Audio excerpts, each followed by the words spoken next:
Top Indian movies ಕಲೆಕ್ಷನಲ್ಲಿ 1000 ಕೋಟಿ club reach ಆಗಿರೋ list ನೋಡೋದಾದರೆ ಕಲ್ಕಿ 1100 crores, Jawan 1140 crores, KGF chapter 2 1250 crores, RRR 1387 crores, Baahubali 2 the conclusion ಮತ್ತು ದಂಗಲ್ 2500 crores.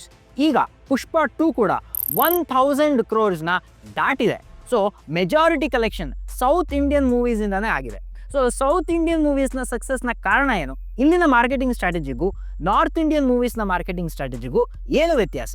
ಹಾಗೆ ಯಾವ ರೀತಿ ಸ್ಟ್ರಾಟಜೀಸ್ನ ನಮ್ಮ ಸಿನಿಮಾ ಇಂಡಸ್ಟ್ರೀಸ್ ಅಳವಡಿಸ್ಕೊಂಡ್ರೆ ನಮ್ಮ ದೇಶದ ಆರ್ಥಿಕತೆಗೆ ಸಹಾಯ ಆಗುತ್ತೆ? ಈ ಎಲ್ಲ ವಿಷಯಗಳನ್ನು ಈ ನನ್ನ ವಿಡಿಯೋನಲ್ಲಿ ಹೇಳುವಂಥ ಪ್ರಯತ್ನ ಪಡ್ತೀನಿ. ದಯವಿಟ್ಟು ಕೊನೆ ತನಕ ನೋಡಿ. ನೀವು ಸೌತ್ ಹಾಗೂ ನಾರ್ತ್ ಇಂಡಿಯಾ ಜನಸಂಖ್ಯೆಗೆ ಕಂಪೇರ್ ಮಾಡೋದಾದರೆ ನಾರ್ತ್ ಇಂಡಿಯಾನಲ್ಲಿ 75% ಜನಸಂಖ್ಯೆ ಇದೆ, 25% ಜನಸಂಖ್ಯೆ ಸೌತ್ ಇಂಡಿಯಾನಲ್ಲಿ ಇದೆ. ನಾರ್ತ್ ಇಂಡಿಯಾನಲ್ಲಿ ಆಡಿಯನ್ಸ್ ಬೇಸ್ ಜಾಸ್ತಿ ಇದೆ. ಸೊ ಸೌತ್ ಇಂಡಿಯನ್ ಮೂವೀಸ್ಗೆ ಕಂಪೇರ್ ಮಾಡಿದ್ರೆ ಬಾಲಿವುಡ್ ಮೂವೀಸ್ ಕಲೆಕ್ಷನ್ ಆಗ್ತಿದ್ದು ಜಾಸ್ತಿ. ಆದರೆ ಒಂದು ಮೂವಿ ದಕ್ಷಿಣ ಭಾರತದ ದಿಕ್ಕನ್ನೇ ಬದಲಿಸಿತು, ಅದೇ ಬಾಹುಬಲಿ. ನಾವು ಮೊದಲು ಬಾಹುಬಲಿಯ ಸ್ಟ್ರಾಟಜಿ ನೋಡೋಣ. ಇದನ್ನು ಅರ್ಥ ಮಾಡ್ಕೊಳ್ಳೋಕ್ಕೂ ಮುಂಚೆ ಮಾರ್ಕೆಟಿಂಗು ಸೆಲ್ಲಿಂಗು ವ್ಯತ್ಯಾಸ ತಿಳ್ಕೊಳ್ಳೋಣ. ಸೆಲ್ಲಿಂಗ್ ಅಂದರೆ ನಾವು ಗೂಡ್ಸ್ ಅಥವಾ ಸರ್ವಿಸಸ್ನ ದುಡ್ಡಿಗೆ ಎಕ್ಸ್ಚೇಂಜ್ ಮಾಡ್ಕೊಳ್ಳೋದು ಅಂತ ಅರ್ಥ. ಇದರ ಉದ್ದೇಶ ಲಾಭ ಅಷ್ಟೇ. ಆದರೆ ಮಾರ್ಕೆಟಿಂಗ್ ಅಂದರೆ ಹಾಗಲ್ಲ. ಇದರ ಉದ್ದೇಶ ಆ ಪ್ರಾಡಕ್ಟ್ ಅಥವಾ ಸರ್ವಿಸ್ ಮೌಲ್ಯವನ್ನು ಹೆಚ್ಚಿಸೋದು. ಅದು ಸಿನಿಮಾಗೂ ಅನ್ವಯಿಸುತ್ತೆ. ಮಾರ್ಕೆಟಿಂಗ್ ಆ ಸಿನಿಮಾದ ಮೇಲೆ ಇರೋ ಗಮನವನ್ನು ಹೆಚ್ಚು ಮಾಡುತ್ತೆ. ಆದರೆ ಅದರಿಂದ ಎಲ್ಲರೂ ಟಿಕೆಟ್ಸ್ ತಗೊಂತಾರೆ ಅಂತ ಗ್ಯಾರಂಟಿ ಇಲ್ಲ. ಈಗ ನಾನು ಪುಷ್ಪ 2 ಮೂವಿ ನೋಡೇ ಇಲ್ಲ, ಆದರೆ ಅದರ ಫೋಟೋನ ನನ್ನ ತಮ್ನೇಲ್ಗೆ ಹಾಕಿದ್ದೀನಿ ಈ ವಿಡಿಯೋಗೋಸ್ಕರ. ಇದೇ ಮಾರ್ಕೆಟಿಂಗ್ ಪವರ್ ಅಂದರೆ. ಆ ಸಿನಿಮಾಗೆ ಹೋಗಿಲ್ಲ ಅಥವಾ ಆ ಸಿನಿಮಾಗೆ ಹೋಗಲ್ಲ, ಆದರೆ ಜನ ಆ ಮೂವಿ ಬಗ್ಗೆ ಮಾತಾಡ್ಕೊತಾರೆ. ಇದೇ ಮಾರ್ಕೆಟಿಂಗ್ನ ಮುಖ್ಯ ಉದ್ದೇಶ. ಬಾಹುಬಲಿ ಸಿನಿಮಾ ಕೂಡ ರಿಯಲ್ ಮಾರ್ಕೆಟಿಂಗ್ ಮೇಲೆ ಫೋಕಸ್ ಮಾಡಿದ್ರು. ಟೀಸರ್ ಟ್ರೈಲರ್ ಲಾಂಚ್ ಮಾಡಿದಾಗ ಇದಕ್ಕೆ ಹೈಪ್ ಕ್ರಿಯೇಟ್ ಆಯಿತು. ಯಾವುದೋ ಪ್ರಾಡಕ್ಟ್ ಸಕ್ಸಸ್ಫುಲ್ ಆಗಬೇಕಂದ್ರೆ ಅದರಲ್ಲಿ ಕಂಟೆಂಟ್ ಇರಬೇಕು. ಟೀಸರ್ ಹಾಗೂ ಟ್ರೈಲರ್ನಲ್ಲಿ ಆ ಹೈಪ್ ಆಗೋ ಅಂಶ ಇತ್ತು. ಇದನ್ನ ಯೂಸ್ ಮಾಡಿಕೊಂಡು ಸೋಷಿಯಲ್ ಮೀಡಿಯಾ ಕ್ಯಾಂಪೇನ್ಸ್ ಮಾಡಿದ್ರು, ಮರ್ಚೆಂಡೈಸಿಂಗ್ ಮೇಲೆ ಹೆಚ್ಚು ಒತ್ತು ಕೊಟ್ಟರು, ಟಾಯ್ಸ್ ಕ್ಲೋದಿಂಗ್ ಮೇಲೆ ಆ ಮೂವಿ ಡಿಸ್ಪ್ಲೇ ಮಾಡೋ ಮೂಲಕ ಒಂದು USP ಕ್ರಿಯೇಟ್ ಮಾಡಿದ್ರು. ಮುಖ್ಯವಾಗಿ 5 ಭಾಷೆಗಳಲ್ಲಿ ಮೂವಿ ರಿಲೀಸ್ ಮಾಡಿದ್ರು. ಹಿಂದಿಯಲ್ಲಿ ಕರಣ್ ಜೋಹರ್ ಧರ್ಮ ಪ್ರೊಡಕ್ಷನ್ಸ್ ಮೂಲಕ ಮೂವಿನ ವೈಡ್ ಆಡಿಯನ್ಸ್ಗೆ ರೀಚ್ ಮಾಡಿದ್ರು. ಎಲ್ಲದಕ್ಕಿಂತ ಇಂಪಾರ್ಟೆಂಟ್, ಮೂವಿ ಚೆನ್ನಾಗಿತ್ತು. ಇದರಿಂದ ಆ ಮೂವಿಗೆ ವರ್ಡ್ ಆಫ್ ಮೌತ್ ಕ್ರಿಯೇಟ್ ಆಯಿತು. ಬಾಹುಬಲಿ 1 ಮತ್ತು 2 ನಮ್ಮ ಕಲ್ಚರ್ ಮತ್ತು ಟ್ರೆಡಿಷನ್ನ ಮೂವಿನಲ್ಲಿ ಸೆಲೆಬ್ರೇಟ್ ಮಾಡಿದ್ರು. ಇದರಿಂದ ಬಾಹುಬಲಿಗೆ ಸಕ್ಸಸ್ ಸಿಕ್ತು. ನಾರ್ತ್ ಇಂಡಿಯಾ ಸಿನಿಮಾನಲ್ಲಿ ಪ್ರಾಬ್ಲಮ್ ಏನಾಯಿತು? ಮೊದಲಿಂದನೂ ಪರೋಕ್ಷವಾಗಿ ನಮ್ಮ ಕಲ್ಚರ್ನ ಡಿಸ್ರೆಸ್ಪೆಕ್ಟ್ ಮಾಡ್ತಾ ಬಂದರು. ಇದರ ಜೊತೆ ಮಾರ್ಕೆಟಿಂಗ್ ಅನ್ನೋ ಪರ್ಪಸ್ ಲೀಡ್ ರೋಲ್ಸ್ಗೆ ಗೊತ್ತೇ ಇರಲಿಲ್ಲ ಅಂತ ಕಾಣುತ್ತೆ. ಕೆಲ ಸಿನಿಮಾಗಳಲ್ಲಿ ಪ್ರೊಪಗ್ಯಾಂಡಾ ಆಗೋ ಥರ ಕಂಟೆಂಟ್ ಇತ್ತು. ಸಿನಿಮಾ ಮೇಲೆ ನೆಗೆಟಿವ್ ಪಬ್ಲಿಸಿಟಿ ಜಾಸ್ತಿ ಆಗುವಾಗ ಅದನ್ನ ಲೀಡ್ ಆಕ್ಟರ್ಸ್, ಆಕ್ಟ್ರೆಸಸ್, ಡೈರೆಕ್ಟರ್ಸ್ ಹೇಗೆ ರಿಯಾಕ್ಟ್ ಮಾಡಿದ್ರು ನೋಡೋಣ ಬನ್ನಿ. They are only making these nepotistic stars ना. आप जा रहे हो ना फिल्म देखने, तो मत जाओ. पर boycott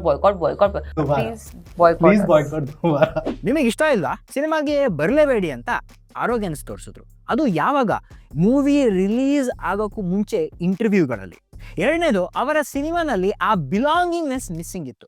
ಆ ಕಲ್ಚರಲ್ ಕನೆಕ್ಟ್ ಅಥವಾ ಗ್ರೌಂಡ್ ರಿಯಾಲಿಟಿಗೆ ತುಂಬಾ ದೂರ ಅಂತಾನು ಹೇಳ್ಬೋದು. ಈ ಹಿಂದೂ ದೇವರನ್ನ, ಸ್ವಾಮಿಗಳನ್ನ ವಿಲನ್ ಆಗಿ ತೋರಿಸೋದು ತುಂಬಾ ಕಾಮನ್ ಇತ್ತು ಮುಂಚೆ. ಮೂರನೇದು, ನೆಗೆಟಿವ್ PR. ಈಗ ಸೆಲೆಬ್ರಿಟೀಸ್ನ ಬ್ರ್ಯಾಂಡ್ ಪಬ್ಲಿಕ್ನಲ್ಲಿ ಮೇಂಟೈನ್ ಮಾಡೋಕ್ಕೆ PR ಏಜೆನ್ಸೀಸ್ ಅಂತಾನೆ ಇರ್ತಾರೆ. ಬಾಲಿವುಡ್ PR ಏಜೆನ್ಸೀಸ್ ಅವರ ಬ್ರ್ಯಾಂಡ್ನ ಪಾಸಿಟಿವ್ ಆಗಿ ಮೇಂಟೈನ್ ಮಾಡೋದ್ರಲ್ಲಿ ಫೇಲ್ ಆದರು.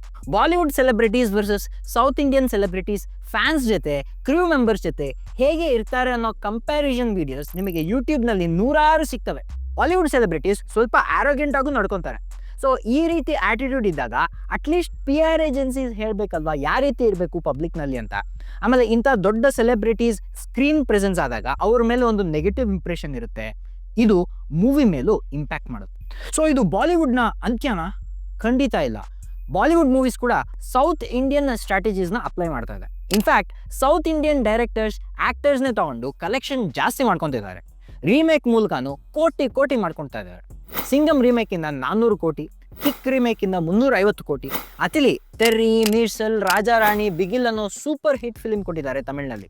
ಇವರ ಡೈರೆಕ್ಷನ್ ಜವಾನ್ನಿಂದ 1160 ಕೋಟಿ. ಈಗ ನೆಕ್ಸ್ಟ್ ಬೇಬಿ ಜಾನ್ ಅಂತಾನು ತೆರ್ರಿ ರೀಮೇಕ್ ಆಗಿದೆ. ಅನಿಮಲ್ ಸಂದೀಪ್ ರೆಡ್ಡಿ ವಂಗ ಡೈರೆಕ್ಷನ್ ಅಲ್ಲಿ ಆಗಿರೋದು. ಅರ್ಜುನ್ ರೆಡ್ಡಿ ಅದರ ರೀಮೇಕ್. ಕಬೀರ್ ಸಿಂಗ್ ಕೂಡ ಸೌತ್ ಫಿಲ್ಮ್ ಇಂಡಸ್ಟ್ರಿ ಕಾಂಟ್ರಿಬ್ಯೂಟ್ ಮಾಡಿರೋದು. ಹಾಗೆ ನ್ಯಾಷನಲಿಸ್ಟಿಕ್ ಐಡಿಯಾಸ್ ಇರೋ ಮೂವೀಸಿಂದನೂ ಬಾಲಿವುಡ್ ಚೆನ್ನಾಗಿ ಪರ್ಫಾರ್ಮೆನ್ಸ್ ಕೊಡ್ತಾ ಇದೆ. ಉರಿ, ತಾನಾಜಿ, ಗದಾ 2, ಕಾಶ್ಮೀರ್ ಫೈಲ್ಸ್, ಕೇರಳ ಸ್ಟೋರಿ ಥರ ಸಿನಿಮಾಗಳು 10 ವರ್ಷದಿಂದ ಬಾಲಿವುಡ್ನಲ್ಲಿ ಬರ್ತಿರ್ಲಿಲ್ಲ. ಈಗ ಡಿಫ್ರೆಂಟ್ ಐಡಿಯಾಸ್ಗೆ ಓಪನ್ ಅಪ್ ಆಗ್ತಿದ್ದಾರೆ.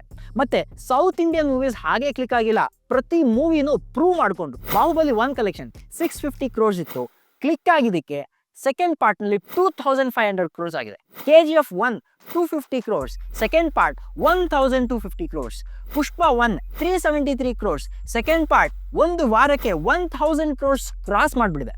ಕಾಂತಾರ ಅನ್ನೋ ನಮ್ಮ ಕನ್ನಡ ಸಿನಿಮಾ ದೈವದ ಮೇಲೆ ಇರುವಂಥ ಒಂದು ಅದ್ಭುತ ಕಥೆಯನ್ನ ಇಡೀ ದೇಶ ಅಕ್ಸೆಪ್ಟ್ ಮಾಡ್ಕೊಂಡ್ರು. ಕಾಂತಾರ 2 ಇನ್ನು ನೆಕ್ಸ್ಟ್ ಲೆವೆಲ್ಗೆ ಹೋಗುವಂತ ನಿರೀಕ್ಷೆ ಇದೆ. ಮುಂದೆ ಬರುವಂಥ ಮೂವೀಸ್ ತುಂಬಾ ಸೆಕ್ಯುಲರ್ ಫ್ಲೇವರ್ ಕೊಟ್ಕೊಂಡು ಒಂದು ಕಮ್ಯುನಿಟಿ ಜನ ಸುಮ್ಮನಿರ್ತಾರೆ ಅಂತ ಅವರನ್ನೇ ಟಾರ್ಗೆಟ್ ಮಾಡ್ಕೊಂಡು ಹೋದ್ರೆ ಕ್ಲಿಕ್ ಆಗಲ್ಲ.